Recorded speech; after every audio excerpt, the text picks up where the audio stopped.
The DA and IFP have shown interest to join the proposed government of national unity by the ANC. So far, the EFF has made it clear that they will not work with the DA and Freedom Front Plus. Joining us to discuss is political analyst Dr. TK Pooe. Dr. Pooe, thank you so much for joining us on the Saturday evening on News at Prime. I guess let's get straight into it. What do you make of that? You know, the clock is ticking. Political parties have only a few days left to form that government, but they're still seemingly at loggerheads. Well, evening, and thanks for having me.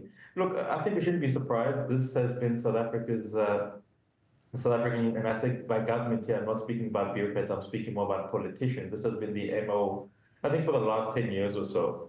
Namely that when it comes to needing to take decisive leadership action, they're hardly shown to be, how do I put it, great leaders of our time. It seems like it's more personal interest than anything else. So we really shouldn't be surprised.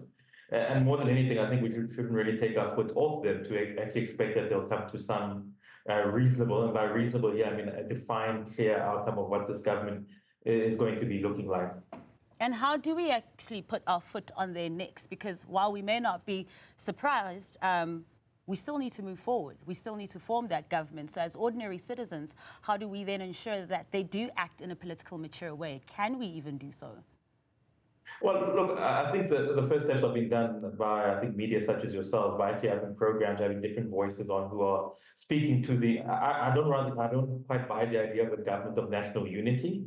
I think that's a decision of indecision by the African National Congress. I think what we should be doing is actually framing, saying, look, because there's no majority, what are the key problems defining South Africa? And I think we all know the three key ones are unemployment, regional inequality, and corruption within government. So I think these should be the things we put daily to MPs, to people in authority, to say, listen, how are you going to address these issues? Don't simply tell us that, listen, we're going into a coalition. I think that really doesn't mean anything to a normal South African citizen. And I think as citizens, and I think maybe this is where South African citizens have also been, I think we've been lacking, is that we don't really go to the offices, we don't really put pressure on them to say, listen, I voted for you, and I think this should be an expectation. We should be inundating them with SMSs, with emails saying this is what we want.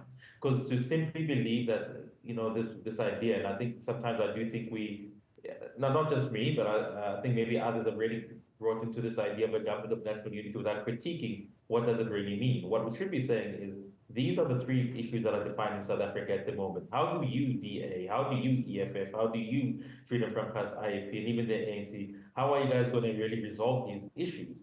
And, you know, let's make sure that our issues come onto the table. I know it's a bit of a giant leap from the way we normally do things as citizens, that we normally wait 5 years for things to happen.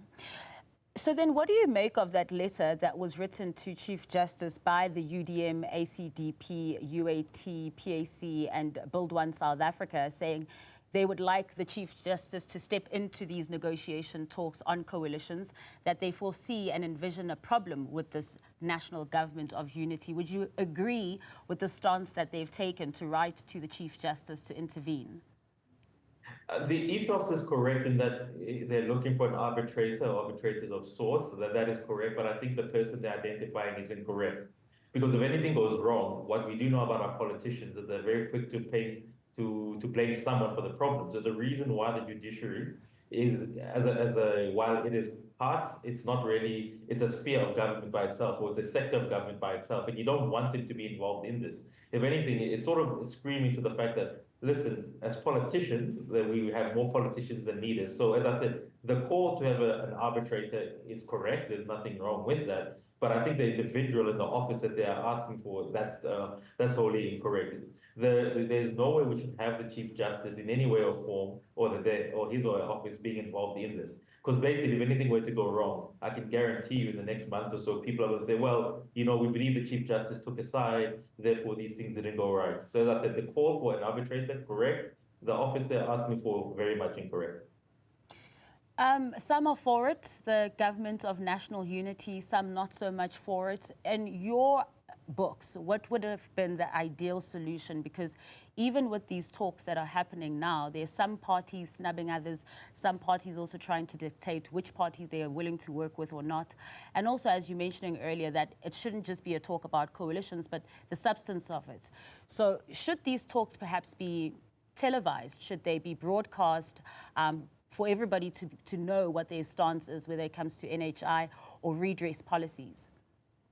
Well, obviously, looking at the time frame that are left, I think the first port of call should be, let's resolve the provincial deadlocks, right? Which is KZN, Gauteng, and I think the Northern Cape. Those are the first things that should be sorted out, because those things need to first come into play.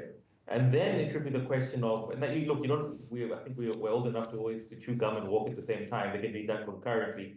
Then you're right in saying there should be maybe a place where since people are so infatuated with the Constitutional Court, maybe they can actually have these discussions, even at there, to say, listen, let's not call it government national unity, because I do dislike the terminology. I think it's wholly wrong and it's inaccurate for the times that we're living in. But it should be the issue of saying, listen, let's thresh out policy-wise what we agree on, what we don't agree on. And the first thing, you don't even have to wait for the first sitting of Parliament, is can we agree on the issue of, like as you said, what are the key policy issues? And as I said, everybody knows, if you look at all party political manifestos, they really just all kind of come and coalesce around the idea of making sure South Africa's climate for employment improves, making sure that we have, corruption goes down and regional inequality. I don't think it's very hard to, except for posturing, I don't think anyone would disagree with that. That is an issue of saying, listen, if we can agree on these three things as a basis for it, what do we ideally want as a speaker, right? And parties can then coalesce around that to say, look, we want this, we want that. And then from it, we can say, do we have an individual from amongst us? I guess we have to choose people among themselves who we then can put forward as a president. Yes. What comes next is, okay, how do we want this president to then go around looking at these three issues? And this is where maybe I take a bit of a different turn to everybody else. I think what we need is a war cabinet. We don't need a government of national unity. What we need is a war cabinet to seriously address these three things. So I think these three things are big enough to carry us for the next 5 years. Well, Dr. TK Pooe, sorry, that's all we have time for today. Thank you so much for joining us and for sharing your insights with us.